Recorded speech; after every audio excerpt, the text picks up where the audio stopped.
back to another edition of Building Bridges with Greg and Jill. We're so glad to have you back. I hope you enjoyed last month's program. We took a little hiatus in January and February of 2024 to do some transition, and it was great to be back with you last month and to be back with you again.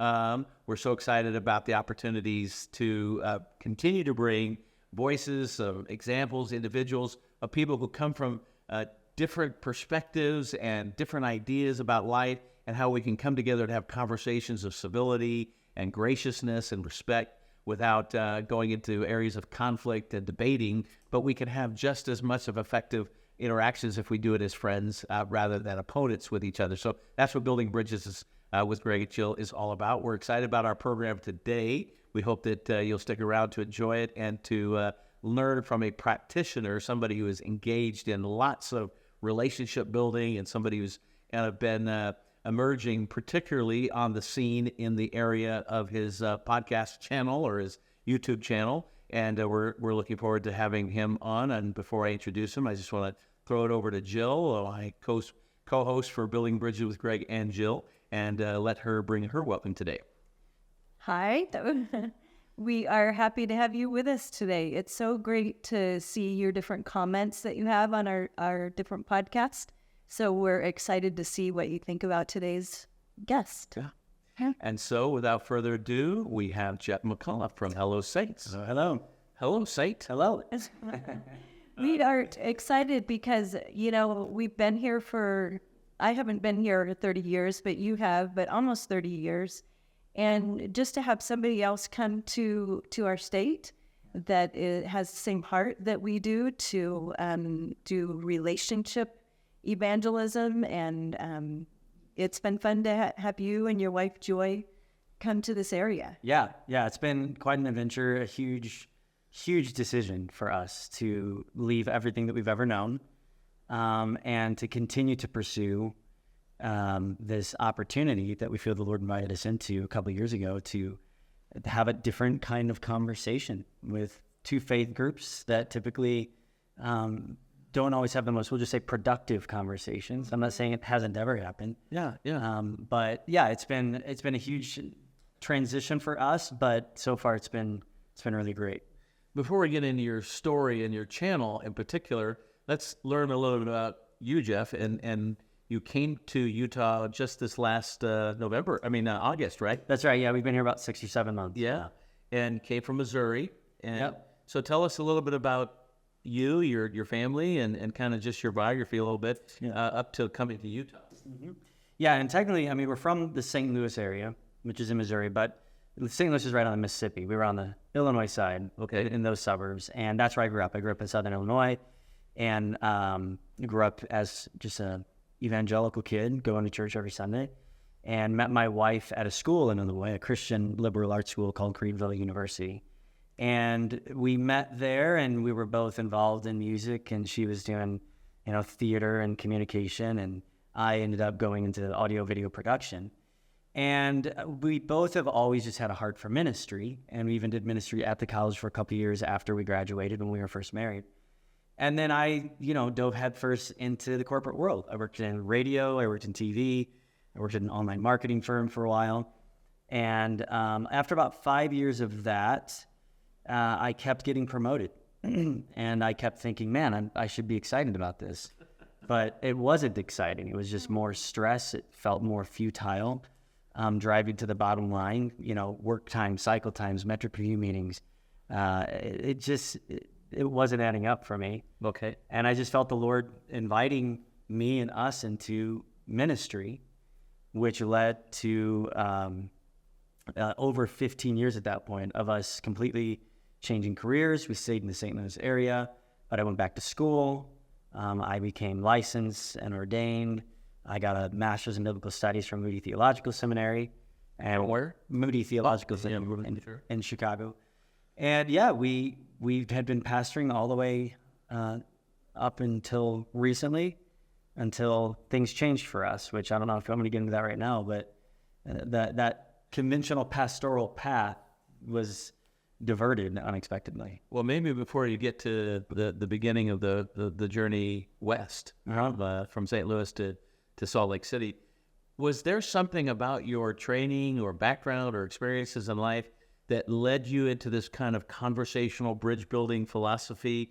Is that new to you, or is that something that you just can inherently have in people of all backgrounds, whether it's practical things like politics and race and things like that, or more importantly, even just about the conversations between people from different worldviews and religious perspectives? I think that one thing that I frequently point to is I grew up in the St. Louis area where there's a lot of racial tension. And I had even family members that were divided on the issue, and I went to public school and had a very diverse group of friends, and I always found myself kind of wanting to be aware of how important it is for people to be seen, for people to be known, and for relationships to always have an opportunity to be there. And so, I mean, I was living, 20 minutes from Ferguson when it was burning down in 2015. So I've always had sort of this, just living in that environment, it's kind of part of my DNA to at least be aware. Now, in the religious space, I would say that wasn't entirely true for me, because I grew up in a denomination that was very, in a sense, kind of insular and felt that they kind of had everything figured out. So I kind of had a little bit of a spiritual chip on my shoulder until I went to Greenville, which was a Methodist school, and the Wesleyan way. These are Enlightenment thinkers, the Wesleyan quadrilateral. And I had professors basically saying, listen, you need to know what you believe and why you believe it. And that opened my eyes to the importance of not always leaning on doctrine and theology and religious beliefs, but to kind of merge this other part of who I was. I had this sort of relational awareness in a cultural space, but maybe a little bit more sheltered in a religious space. And that kind of helped me kind of deconstruct in a healthy way and reconstruct. Yeah. And I usually point to that as sort of a turning point for me to see, as even in certain religion classes, they would take us up to Chicago and we'd go to a mosque, a Jewish synagogue, historic Episcopalian church, and Willow Creek. and we would take entire classes on just understanding and celebrating the diversity that exists there. And I think that's probably the genesis for me when I began to open my eyes to the importance of people who aren't like me. Yeah. Oh, wow. What amazing experience. Yeah. I feel like we should all have to experience, experience something like that. It was very enriching. Yeah, very much so. Yeah. Well, I was going to say, it's not lost to our audience here at Building Bridges with Greg and Jill that we're on a journey of building bridges with our LDS friends and with other people, and trying to provide principles and tips and ideas on how to do that on a more regular basis, more frequent basis. I think it's interesting to me that in my childhood, again, our audience knows that I was raised in the LDS faith till I was about 14, and then I had this Christian camping experience, and it altered my life. I became a born-again Christian at that time. Immediately, I had this burden for the LDS evangelical world, because I knew, having been on one side and now being on the other side, that we were not the best of friends back in the 1980s, And there was this movie that came out in 1983 called The God Makers, and evangelicals far and wide began to watch it on Sunday night church services, and the Mormon church became more, a thing to be feared and a thing to confront and a thing to combat. And so that was my high school and college journey. But literally, when I went to Denver Theological Seminary and met Dr. Gordon Lewis, and having been a student of Dr. Ron Enroth, both of whom have passed away by now, but Dr. Enroth and Dr. Lewis were kind of these thinkers who said that everybody deserves to be respected, regardless of what they believe, regardless of what they know, and our approach to them matters, and how we speak to them, and how we listen to them, and how we ask questions of them. And so this orientation for me, moving from kind of apologetics and black and white truth claims, and if you're on that side, you're wrong, and then if you're on this one, you're right. Not that I became more liberal, but I certainly believe that there was this transformation to understanding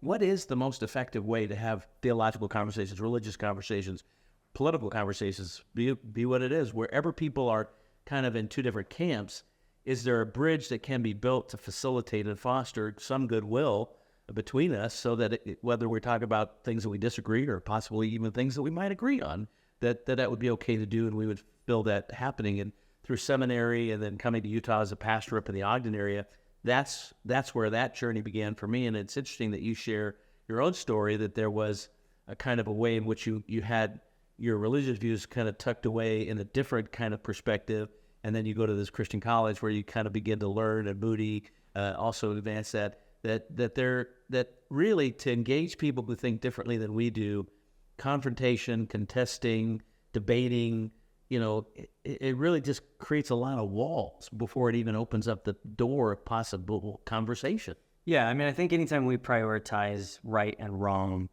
over the heart of people, I mean, we're really at that point talking about the difference between that which is true and that which expresses love, and how does that relationship coexist? And in the evangelical world, we know how often we use that analogy of if you have truth without love, the truth is a baseball bat, and if you have love without truth, then anything goes. And I think Jesus so perfectly demonstrated that balance where he was willing to push beyond the rigid constructs of truth claims at his time and to swim in the nuance. And it drove people nuts. And it wasn't just the Pharisees that drove nuts. It drove the disciples nuts as well. They didn't know what he was doing in John chapter 4 when he was talking to the woman at the well. But I think John chapter 4 is actually one of the best examples of Jesus being willing to have truth conversations about, yes, we believe things differently, and yet to drive not only at the true need of the woman at the well, but to also identify her personally, that he read her fingerprint, her relational fingerprint. Yeah. And that exposed so much about her deepest longings and desires. I mean, he was just a genius. He would give us a master class all the time on all that. And so that's really what it sounds like you've been striving toward, and what I've been striving toward, and what has opened up this opportunity for Hello Saints. Yeah, I just typed in a Google question real quick. Dr. John Stackhouse, formerly of Regent College, wrote a book a number of years ago called Humble Apologetics. And I just wanted to remind myself of his name to point out that one of his great lines was, sometimes we are so determined to win the argument that we lose the friendship in the process. Right. And I think there's again, sometimes the rigid evangelical voice of the past was, you got to win the argument no matter what it costs, Yeah. And if they leave battered and bruised and upset, at least we shared the truth. We shared the truth. Yeah, and if you come at this from a pastoral standpoint, people will ask all the time, like, how can I have a conversation with someone who believes differently than me? What if a Latter-day Saint or a Jehovah's Witness, or if I have a Muslim friend, how can I have a conversation that, like, what points should I make? Yeah. And there's other thing I've been saying recently, I've actually preached a couple sermons on it, is I think you might be too fixated on the points you need to make. Because if you miss the person, you're missing the point. Yeah. And I think it's incredibly important for us. Can I be on that? Yeah. Absolutely, sure. Miss Miss the person, miss the point. Yes. Yeah, yeah, Listeners, listen to that. yeah. Well, I love how when you shared your story, you were able to see, like, with racial diversity, like, you just grew up in that, and that kind of came natural for you. Mm-hmm. But you also grew up in kind of a rigid religious culture. That's and right. To be able to distinguish that, I think sometimes when we look at ourselves, we see ourselves better than we actually are. But we'll see, like, well, I'm doing really great in this area. But to be able to really see, like, well, even though this is the same type of thing, in this category, I am doing really great. But in this category, Yeah, I'm not. yeah, and I think that's part of just maturing and growing up, and when we allow the Lord to be the author and perfecter, that whole word perfecter is tied to maturity and completion, then He helps, bring us into that balance, which makes us more useful then. Yeah. So as you're pastoring in St. Louis and cultivating your ministry there, how then does the Church of Jesus Christ of Latter-day Saints, the LDS community, emerge as a curiosity or as a place of interest that allows you to begin to think about doing a regular YouTube channel on the topic? So in addition to pastoring, I was helping some friends run a video production company. Okay. This pandemic happens, all the churches are freaking out because it's like, what are we going to do in lockdown? And I was like, guys, we're fine. We got a video production company. I'll pre-record the services, we're fine. So I'm, sermon prepping and video editing. And after the first few weeks in pandemic, which was terrible, I was having fun. It's like, this is great. I'm actually using my undergrad and my grad degree all at the same time. Yeah, video editing and theology all going on at the same time. And in the midst of that, there was a window of time in June of 2020 where everybody thought everything was going to open back up. So national parks opened up, and we were like, we got to get out of the house. So we took a trip out west. And ironically enough, the daughter of the founding pastor of my wife's church in Buffalo, New York, lives in Sandy, Utah. And we were going to go as far as Colorado. And she said, you need to come to Salt Lake and hang out with us. And we did. And through a course of a few conversations, she was saying, you guys should think about coming out here.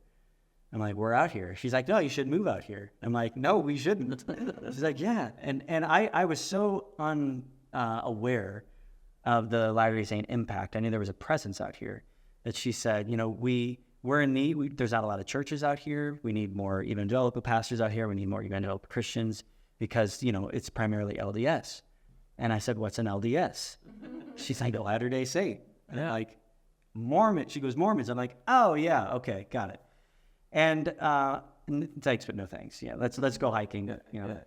But then a few months later, the pandemic is still playing out, and I'm still being a pandemic pastor. And that little Holy Spirit mosquito was just buzzing around in my head, like, you guys should come out here. Yeah. So I started having conversations with various pastors and ministry leaders out here. I started to do some research on the history and the beliefs of the Latter-day Saint culture. And before too long, that intrigue turned into just a heartfelt desire to see more clearly this people group. Yeah. And as I started to do research online, I just wasn't seeing a whole lot of productive conversation. And I thought, well, you know what? I had this idea years ago to answer common questions that people have about Christianity. Just answer it as a pastor when I put the videos on YouTube. Here I am. It's like, what if I just did that within an evangelical Latter-day Saint context? Because one thing that I was finding out is Latter-day Saints are actually very open to having conversations across faith lines, especially recently. They're very open. Let's so. However, they're not necessarily going to, en masse, go to the Baptist church down the street and have a meeting with the pastor. Right. So I was like, okay, well then I'll go to them on YouTube and I'll explore, I'll chronicle my journey, and I'll react to different beliefs. I'll go to Latter-day Saint historic sites. And I just saw this as a potential, side passion project to see how I can sort of merge ministry and media while pastoring. And little did I know, I thought that it would get between 200 and 600 views per video based on previous experience I had on YouTube. And within 6 months, I was pushing, I think, a couple million views. Wow. And now, here we are 2 years later, I'm at 6.2 million views and 60,000 subscribers. And the videos get between, basically 50 and 250,000 views per video. And I'm quite simply having emotionally healthy conversation where we're not beating each other up. We're not going for the takedown. Here's the number one priority of Hello Saints. Let's keep the conversation going. There you go. We're not trying to win an argument. We're not looking for the mic drop. Let's keep the conversation going. And this is such a brilliant piece. And Jill and I both in our personal lives as people who've lived in Utah for 25 years as a couple and maybe 5 or 6 years before that for me, serving as a pastor, that to some degree in the past, there was a sense that you only are going to have one crack at this.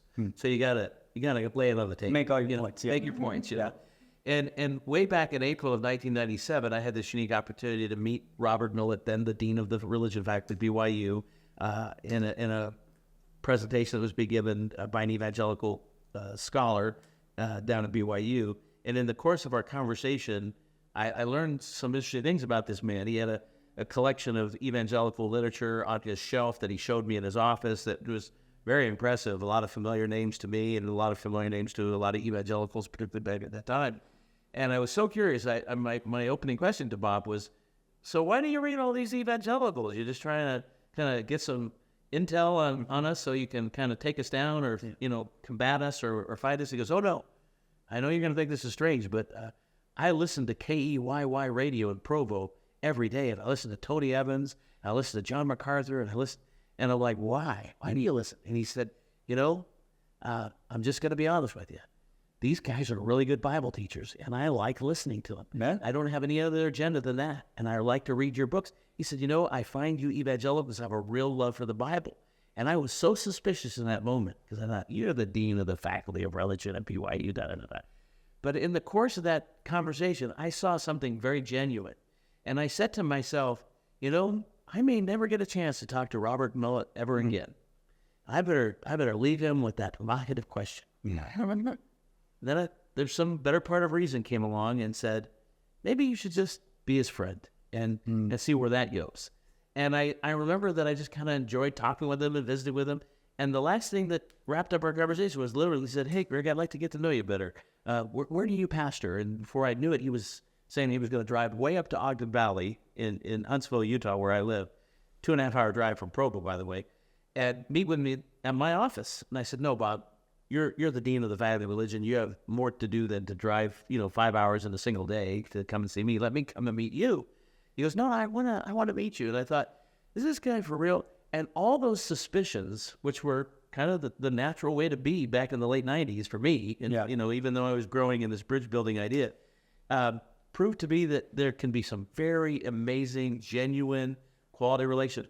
I've never convinced Bob Millett to believe in the Trinity, and I've tried. I've never convinced Bob Millett to see, the nature of human depravity the same way I do, and I've tried. Yeah. And vice versa, Bob has tried with me. But we have always maintained the relationship without any pretense, without any limitation, because we have that genuine interest in one another. And because of that, now 30 years or better, 25 years or better, conversations have far more than I could have ever gotten out if I wanted to make my one sizzling point back in 1997. Well, and there's something about it that's just so we're not reading the room as evangelicals when we think that's the most productive way to enter into any conversation. I mean, just to exchange the context. When you're sitting with somebody else's family, you've been invited to their home, you're sitting at their table. It would be so awkward for you to nitpick and to start to focus on our differences and try to contend with them, as opposed to just, let's enjoy the meal, let's enjoy the pause and see what kind of conversation we can have. And there's no reason why we can't do that, especially when you have a group like Latter-day Saints who are at the table ready to talk. Right. And, especially in recent years, there's been, from what I'm understanding, a greater willingness to do that from a Latter-day Saints standpoint. So that's where, I just find it interesting because they're drawing closer to us in a lot of ways. And I talk about this with my Latter-day Saint friends all the time. They are reading a lot of our books. They're listening to our music, right?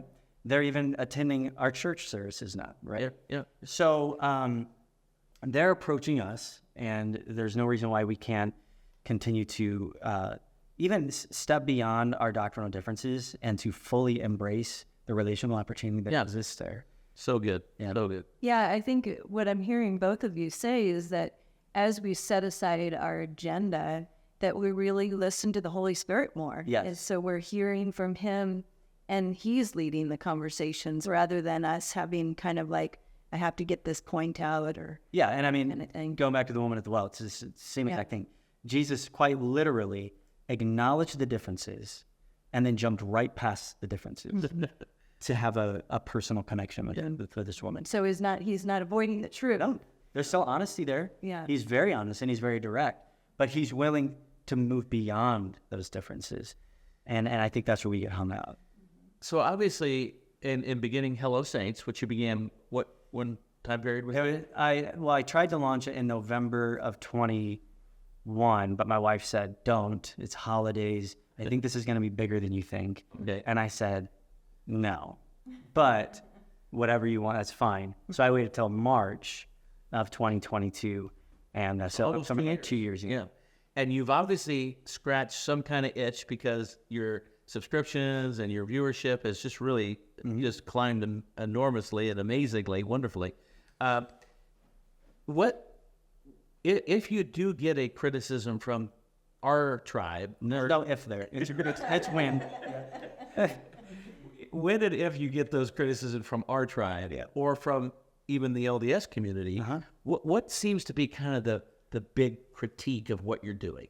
I think from an evangelical standpoint, the big critique is why aren't you being more direct with how they're eternally going to spend all of existence separated from God.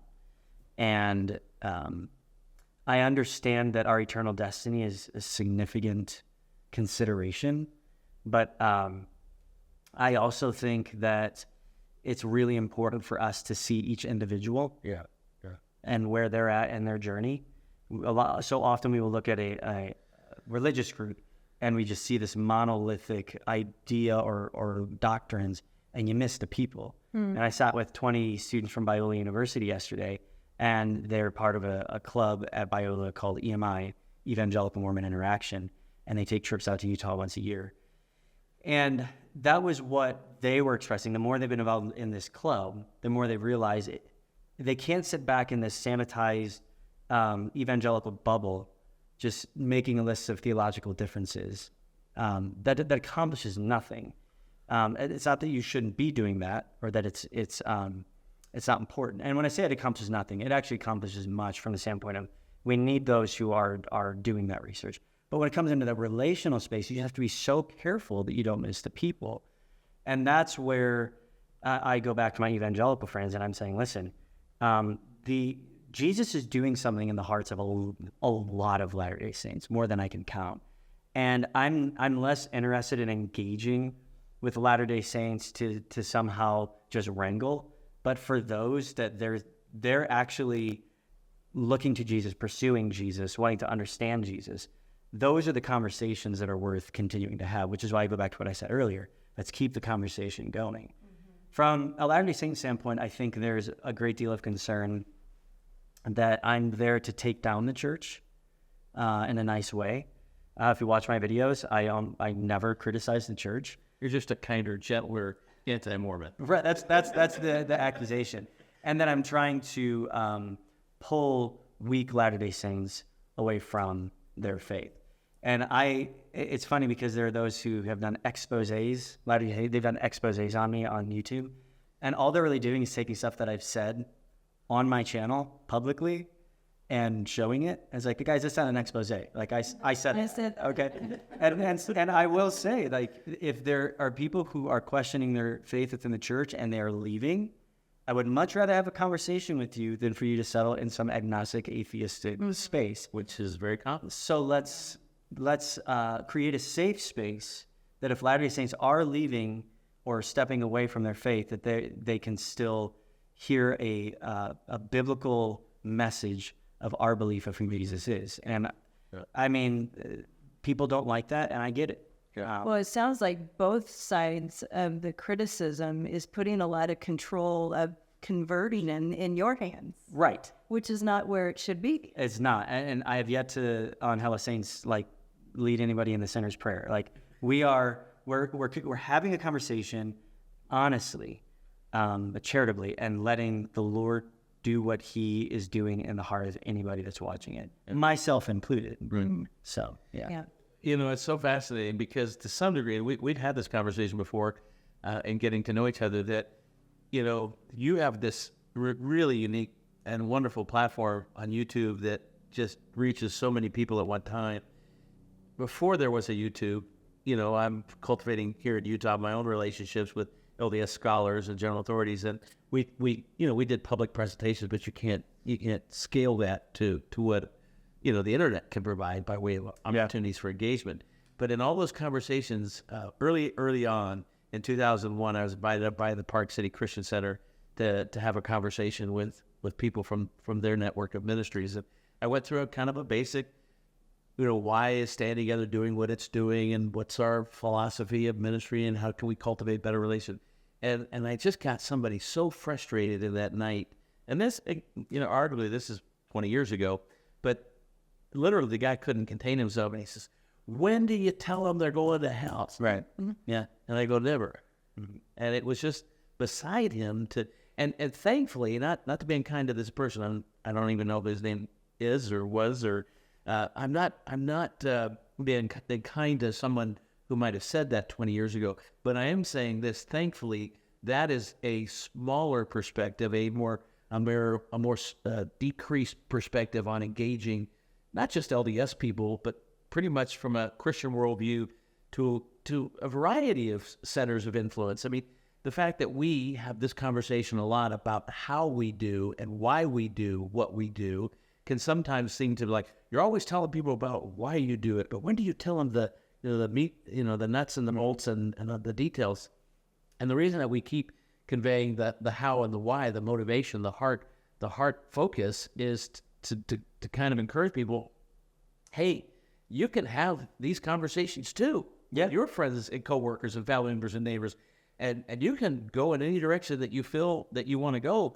But we are finding, and I think you've used the word already today, that it's somewhat. I just forgot the word. That the pragmatic or the impact or the value of building friendships and relationships where you can have conversations is more productive than just confrontationalism. Yeah. And I think that voice has gotten smaller and more of an invitational voice has increased in all of the different platforms that people are conversing to each other with. One of the things that I've been looking at recently is how the American Evangelical Church is so influenced by a transactional mindset.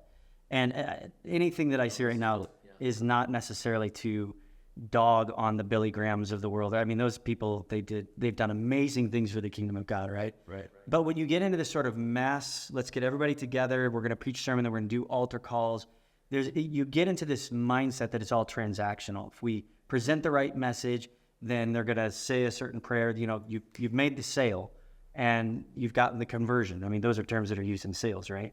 And we are so often fixated, even as pastors when we're preaching sermons, even to a group of born-again believers, that, hey, I preached a really good sermon and people's lives were changed, right? And you're looking for that transaction. When the Lord, he doesn't work as much in transactional spaces as he does in transformational spaces. Yeah. And that takes time, it takes patience. And I was with a group of students at UVU, at Utah Valley University yesterday, and I was doing a presentation on business and YouTube. But as I sat at this luncheon and I'm talking to these individuals, we got into a conversation on faith. And there's something really important to recognize, that what's going on right now in 2024 is a generation that has zero tolerance for transactional religion. Yeah. Some people call it high demand religion. But do this because it's right, don't do this because it's wrong. People are longing for something that's going to reach them more deeply and bring about a transformation. We believe that transformation takes place by the indwelling of the Holy Spirit, or they've been born again by the Spirit of God through Christ and Christ alone.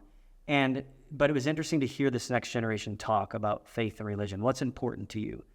And most of them across the board were saying, I think it's really important for us to understand that religion, organized religion, has done a lot of harm to a lot of people. And there's a lot of people hurting because of religion. Yeah.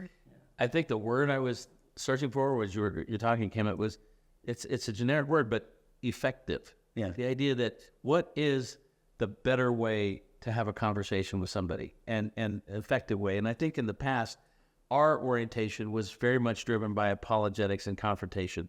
And I think, like Dr. Stackhouse was saying, that if that's your point, then you miss the people, like you were saying. Yeah. So if you've had some criticisms, from the two perspectives, what are some of the compliments that you've received that really bless you in the work that you're doing? The thing that means the most to me is when a Latter-day Saint approaches me and they say, hey, I watch your channel and you have caused me to think in ways I've not thought before. And you've helped me to consider even the Bible and Jesus in ways that I had never thought before. And I really appreciate how respectfully you're being and inviting us into this conversation. So my wife is a therapist. She's got a background in counseling. So I've learned all of this from her. True. And I think, that's what is therapy? What is counseling? Is where people go to find healing, to find restoration, to be reoriented.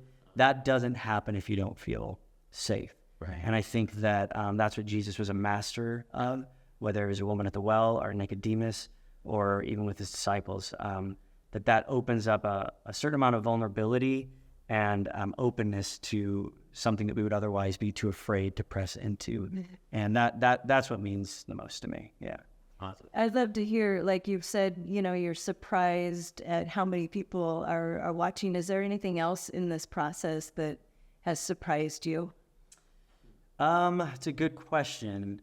I think one of the things that surprises me is Latter-day Saints know what they believe. There's a lot of variations and takes, maybe certain nuances within their belief system, but Latter-day Saints are not only pretty well versed in what they believe, but like I said before, it surprised me how open and willing they are to talk about it, and that's an open door, and that there's not this desire to necessarily blend in those conversations. We were talking before we started recording about a recent podcast I did with a Latter-day Saint discussing whether we would ever merge. And we asked that question because it is super provocative, because I think we all know it can't happen. There are too many things that would have to be overcome. That being said, as we approach, even though we will never blend, even asking that question challenges us to go the long road in conversation rather than just making our points, or as a Latter-day Saint would say, making their missionary points, or as an evangelical would say, to like make their apologetics points. And when you clear that out and you're having a relationship, that's where I feel the Lord is doing a lot of work. It seems that both sides have had to come to a place of realizing, let's put the agenda away. The very way that the LDS Church works with their missionary system, you kind of I would think that you would get in your mindset, like, I've got to teach these certain lessons, and we've got to get these people baptized and into the church, and the same way you're talking about us and kind of growing up. You're a little bit younger than us, but kind of we grew up in the Billy Graham era, and that was how you did it, and the Campus Crusade and the steps to becoming a Christian and that sort of thing. And I think that as this new generation is coming up and they're wanting more authenticity, I think that we are growing in that authenticity as well, and realizing it's not just a check mark and say the right things, but let's do life together. Let's live authentically and really learn from our relationships with God and how the Holy Spirit speaks. Well, and that's what it comes back to. It's got to come back to relationship, because the greatest commandment isn't love the Lord God with love the Lord God and make your best points to your neighbor. It's love the Lord your God and love your neighbor as you love yourself. So that's why that relational space that is a little bit tricky, messy, nuanced, and maybe even risky at times, I think is precisely where we're supposed to exist. Yeah, I'd love to get your take on what you're seeing from the last couple of years. There is a growing voice. Again, I know that we talked about this not too terribly long ago. Some segmented voices within both of our communities. So we both have the evangelical culture, the Latter-day Saint culture, both have a liberal expression emerging in our ranks. People who feel that our doctrine is too narrow, or that we're not as loving as we should be with various groups of people, and more tolerant and more open to these more progressive ideas. So we both have a more progressive / liberal culture in our ranks, but we also both have kind of a zealot group, that maybe zealot is too strong a word, but the faithful core part of our communities, maybe opposite of the liberal, more conservative, more focused in there. And then I think there is a kind of emerging, newer, shall we say, and you talk about this in your ideas of whatever a merger could look like, where we have these new safe places to have conversations. We're talking about The Chosen. We're listening to contemporary Christian music. We're watching movies like The Jesus Revolution. And so we're both dealing with a left and a right kind of flake. Yeah. And is there a kind of place for this middle, more biblically centered,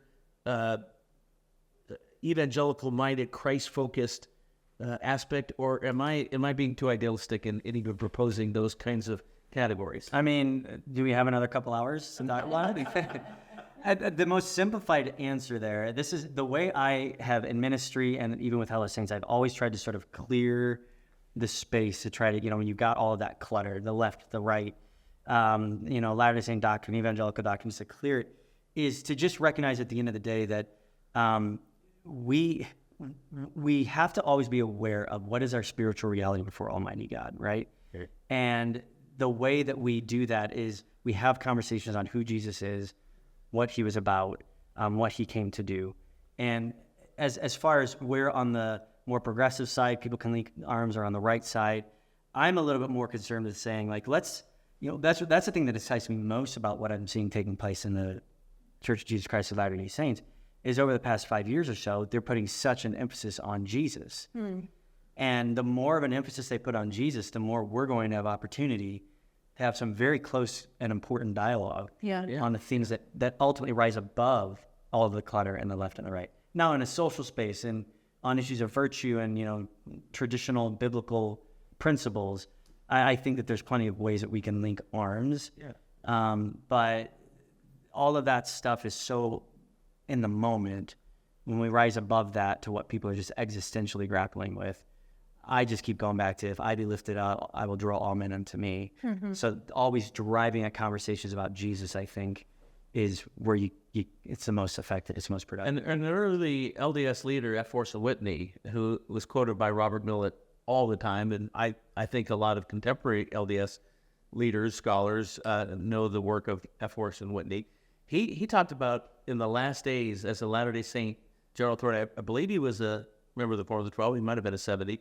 But he talked about the need for a great confederacy of righteousness to join together that will be larger than just the LDS community. This was a man in the early 1900s, I believe, where he talked about, as the forces of darkness and evil prevail upon the land, from their perspective, from his perspective, there was going to have to be a confederacy of righteousness.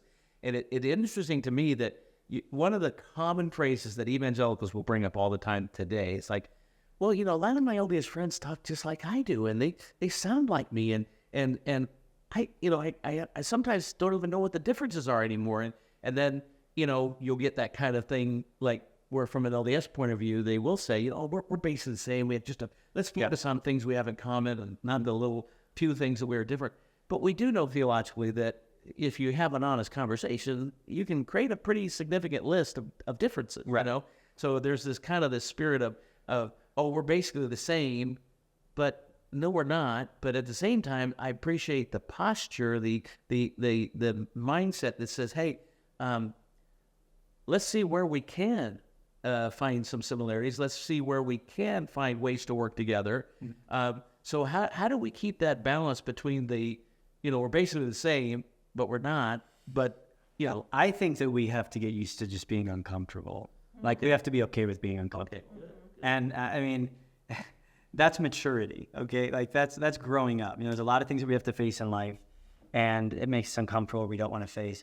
And the reason why I'm able to have really deep friendships with a lot of Latter-day Saints, a few in particular, is because we have become comfortable with the tension. And you just have, we want to scrub or sanitize so that we all think the same way, and but what are we really going after there? We're trying to be, kind of comfortable and avoid the tension, but it requires a certain tolerance for that. And the reason why is because, guys, I mean, let's just look at our marriages. A marriage that can't tolerate tension probably doesn't go very far. Like, even in the deepest relationships, you have to have a certain threshold and tolerance for the things that aren't necessarily lining up all of the time, for the sake of a longer relationship, for the sake of ongoing relationship. Because that's really where the most... That's very good. That's very good perspective. Yeah. That's not relevant to Jill and I. No, well...